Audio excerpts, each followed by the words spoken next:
Every city in the world has one, a walled-off sanctuary of silence filled with elaborate stone towers, underground chambers, and carved symbols that nobody teaches you to read anymore.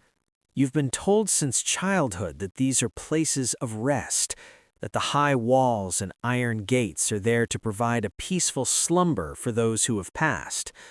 But what if the dead were never the point?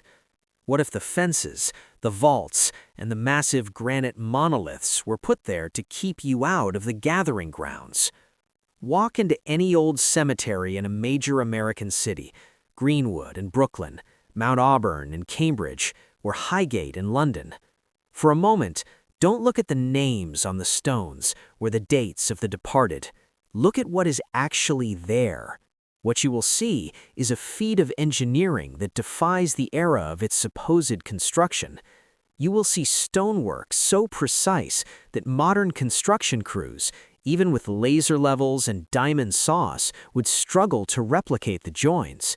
You will find underground vaults featuring sophisticated ventilation shafts and internal drainage systems that remain bone dry after 2 centuries. Look at the grand mausoleums. Their columns, arches, and mathematical proportions perfectly match the grandest government buildings and banks of the same era. This isn't random Greek iconography. This is a coherent, functional language written in stone. And most curiously, these spaces almost always occupy the most strategically valuable land in the urban core: high ground, elevated positions with sweeping views of river confluences and harbors.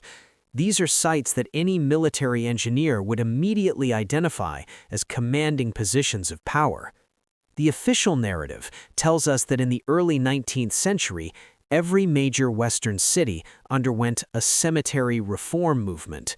We are told that before 1820, the dead were buried in small, crowded churchyards that became public health nightmares. The solution, historians say, was to move the dead to rural cemeteries, massive 400-acre landscaped parks on the urban periphery. But this explanation begins to crumble under the weight of the architecture itself.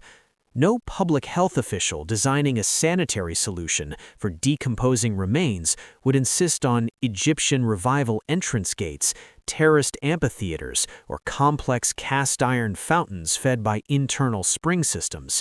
The engineering of these spaces vastly exceeds any functional requirement for disposing of a body. In fact, when these cemeteries first opened, they weren't used just for mourning.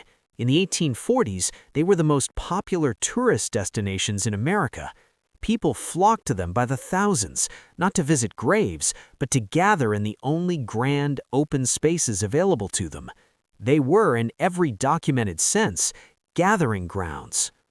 There is a growing community of researchers looking at a different framework, the idea of a lost, technologically advanced civilization that was systematically erased from our records. In this view, these grand stone complexes weren't built as graves. They were active technology. The obelisks that stand by the thousands in American cemeteries weren't markers of death. In the ancient world, the obelisk was a marker of entry into a sacred space of power, a conductor of atmospheric energy, often placed in pairs at the thresholds of temples. Why did the Victorian world suddenly decide that the appropriate form for a funeral monument was the very architectural feature that older civilizations reserved for energy and gathering?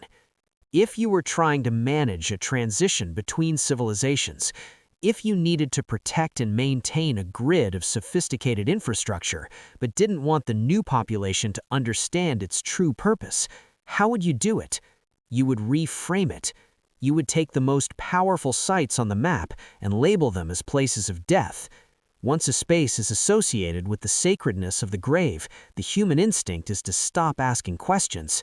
You treat the site with reverence. You leave the underground chambers alone.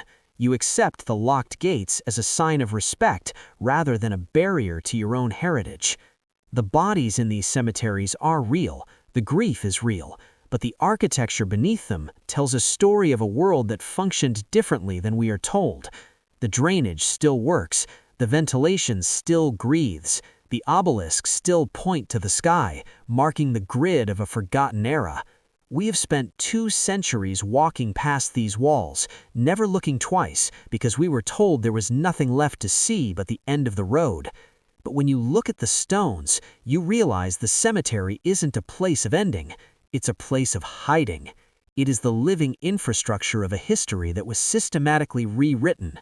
The truth isn't buried in the ground, it's hiding in plain sight, waiting for someone to finally ask why the dead needed a fortress to call home.